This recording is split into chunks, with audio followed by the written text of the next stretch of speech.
This here is the 4th gen Toyota Yaris. It looks like a compacted Supra, and I really couldn't think of a better opening one-liner, so let's just get on with the review.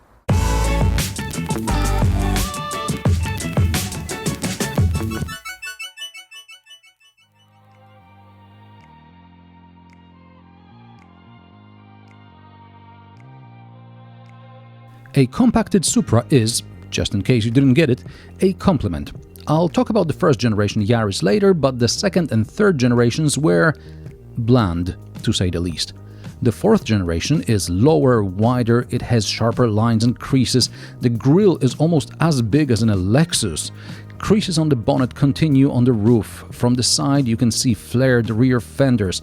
On the back, the tail lamps in black housing. By the way, the red line running across is not an LED strip, just a sticker.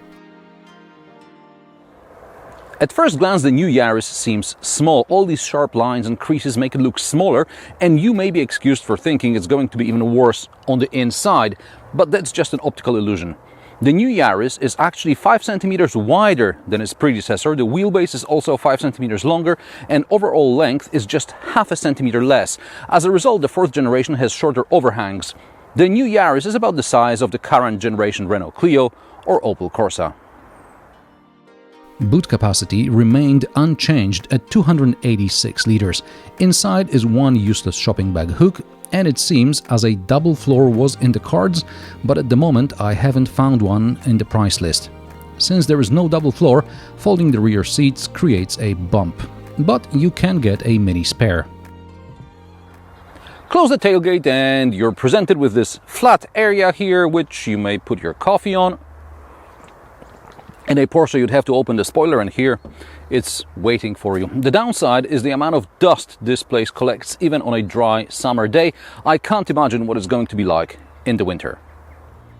The rear door is narrow. This could be a problem if you want to put a child seat in. I'm no expert, so take your child seat with you when you test drive the Yaris. In the back, it's actually more spacious than I initially thought. You're not buying the Yaris for legroom and headroom bragging rights, but it's okay. There is no USB port or a 12-volt socket. There is no AC vents. That's unfortunately normal in this segment. The only place for drinks is in the door bins. No armrest.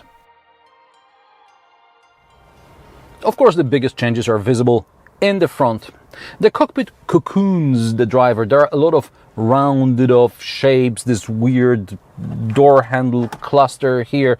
Toyota says this great material on the door is felt, but it feels and sounds like hard plastic. We'll get to that in a moment. The front door pockets are about the size of a medium bottle, but it's so tight down there on the driver's side that I keep bumping the heated steering wheel button. At least I found out there is a heated steering wheel option. The instrument cluster looks like from a motorcycle.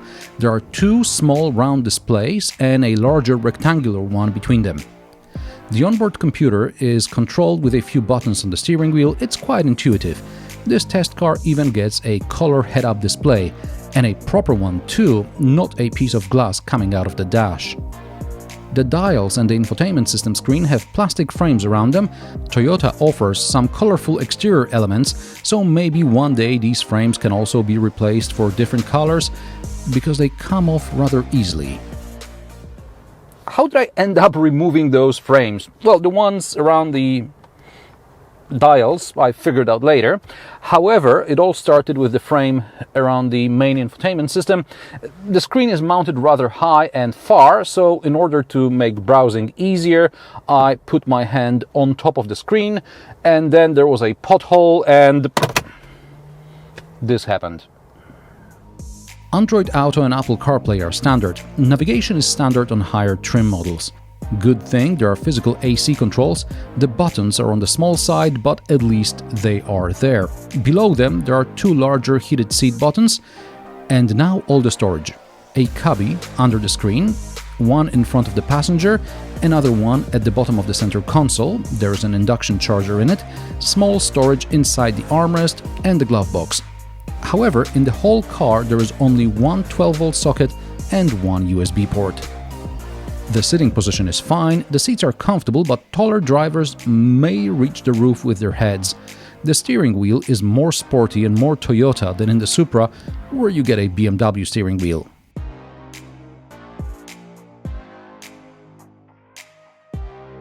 For most of us, the Toyota Yaris is available either with a 1-liter petrol engine, 72 horsepower, or a 1.5-liter 125 horsepower motor. Both have 3 cylinders. There is also a 3-cylinder 1.5 mated to a hybrid drivetrain, which outputs 116 horsepower. As I'm recording this, the production of a 1.6-liter 261 horsepower Yaris GR just launched, and the Yaris offered in the US is in fact Mazda 2. But that's a different story.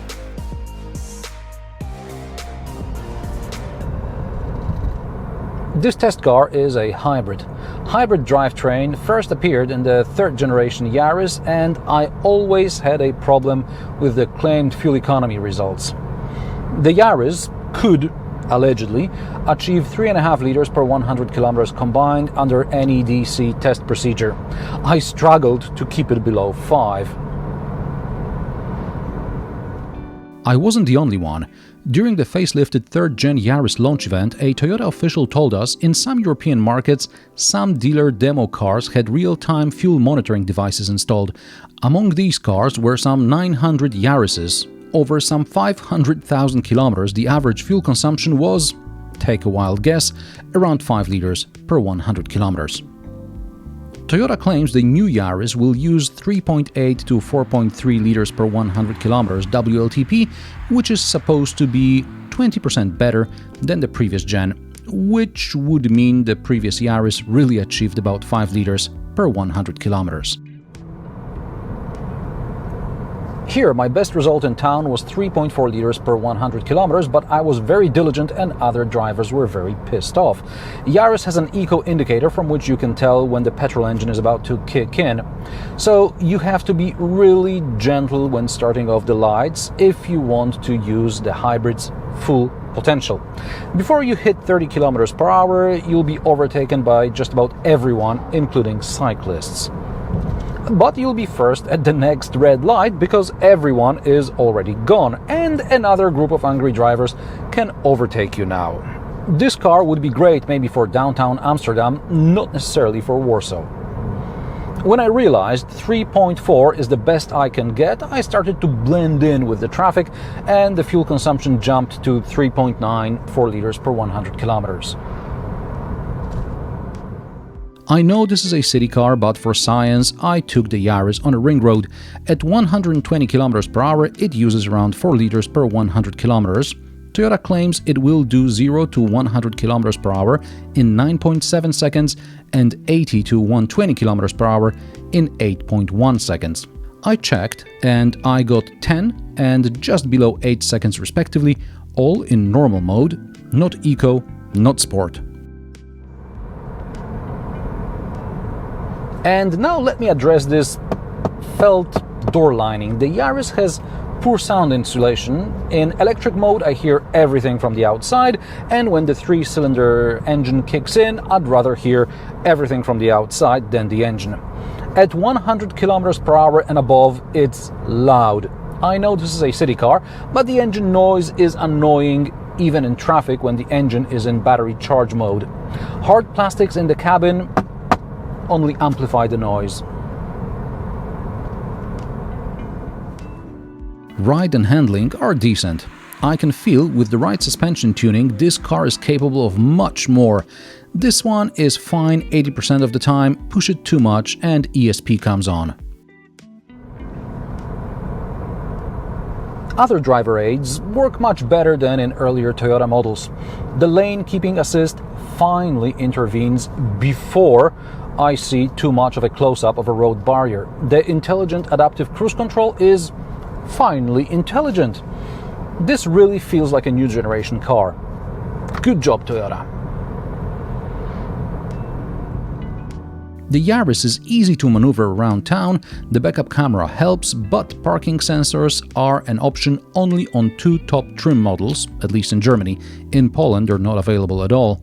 The suspension is compliant enough, but I'd go easy with the wheels. These 17s will get curbed, and more rubber means more comfort. Also, I'd like to tell you about my first generation Yaris experience. My friend had one at the university, brand new.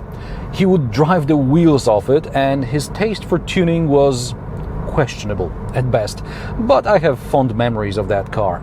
It was literally the fastest and the most commodious Yaris in Poland. When we were helping another mate move from another city, the three of us were in the car. It was loaded up to the roof, and probably the extra weight is what kept it on the ground, because airplanes usually take off at that speed. I really liked the practical interior with plenty of storage and modern, back in those days at least, 3D instrument cluster. This was a modern looking car, unlike the next two generations. The fourth generation Yaris looks futuristic, and probably it will also be a great companion for some crazy students who still have their whole lives ahead of them. I'm so old. No. Price of the new Toyota Yaris start at €15,400. This test car is a Premier Edition with a hybrid drivetrain for 25 grand. More expensive than the Honda Jazz, and that was outrageously expensive already. Also more expensive than the Mazda 2 and Renault Clio, about the same price as the Opel Corsa. Superminis are getting better and better, but there's something missing in every model. For me, the Yaris's weak point is the soundproofing. Otherwise, it's a good modern city car. And how do you like the new Toyota Yaris? Let me know in the comment section below. If you like my sarcastic, down-to-earth and possibly mildly amusing car reviews, join me every Friday at 3 p.m. Central European Time. Thanks for watching, and I will see you in the next one.